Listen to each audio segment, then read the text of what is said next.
ഇപ്പോഴും നമ്മുടെ നാട്ടിലുള്ള പല ബ്രാൻഡുകളും ഡിജിറ്റൽ മാർക്കറ്റിംഗ് സർവീസുകൾ ഏജൻസികളിലേക്ക് കൊടുക്കുന്ന സമയത്ത് ബ്രാൻഡുകൾക്ക് ഏജൻസി സർവീസസ് പ്രോപ്പറായിട്ട് കിട്ടാതെ വരുന്നു. അവർ എക്സ്പെക്റ്റ് ചെയ്യുന്ന റിസൾട്ടുകൾ വരുന്നില്ല.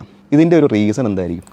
സോ ബേസിക്കലി നമ്മുടെ ക്ലയൻസ് ഫേസ് ചെയ്യുന്ന ഒരു ചലഞ്ച് എന്ന് പറഞ്ഞാൽ അവർക്ക് ഏത് സർവീസ് ആണെങ്കിൽ അല്ലെങ്കിൽ ഏത് ഏരിയ ആണ് അവർ കൂടുതൽ ഫോക്കസ് ചെയ്യേണ്ടത് എന്നുള്ളൊരു പാർട്ട് ഓൾറെഡി അവർ കൺഫ്യൂസ്ഡ് ആയിട്ടാണ് പല ഏജൻസികളെ അപ്രോച്ച് ചെയ്യുന്നത്. അത് പ്രോപ്പറായിട്ട് അവരുടെ വീക്കായിട്ടുള്ള ഏരിയാസ് നമ്മൾ മനസ്സിലാക്കി അവിടെ അതിന് വേണ്ടിയിട്ടുള്ളൊരു കംപ്ലീറ്റ് ജേർണി തന്നെ നമ്മൾ ഫുൾ സൊല്യൂഷൻ ആയിട്ട് നമ്മൾ പ്രൊവൈഡ് ചെയ്യുകയാണെങ്കിൽ കുറച്ചും കൂടി അവർക്ക് അണ്ടർസ്റ്റാൻഡിങ് ആയിരിക്കും. കാര്യം മാർക്കറ്റിങ്ങിൽ ഈ പല വെർട്ടിക്കൽസ് ഉണ്ടല്ലോ. ഇപ്പം ആഡ്സ് ഉണ്ട്, SEO ഉണ്ട്, SMM ഉണ്ട്.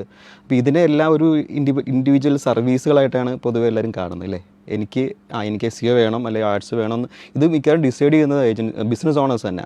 അവിടെ ആയിരിക്കും റിക്വയർമെൻറ്റ് പറയുന്നത്. ആസ് ആൻ ഏജൻസി ഇതിനാണ് അവർക്ക് പേയ്മെൻറ്റ് കൊടുക്കുന്നത്. ഇതിൽ എന്താണ് വേണ്ടതെന്ന് കണ്ടെത്താനും അതിലൂടെ എങ്ങനെ ഈ വേണ്ട പ്രോബ്ലം എന്താ സോൾവ് ചെയ്യാനും അല്ലേ. അപ്പോൾ ഇതൊരു റീസൺ ആയിട്ട് വരുന്നില്ലേ ഇത് പ്രോപ്പറായിട്ട് എന്താ വേണ്ടതെന്നൊരു ഐഡിയ ഇല്ലായ്മ. മിക്ക ക്ലയൻസിനും അതാണ് അവർ ഫേസ് ചെയ്യുന്നത്.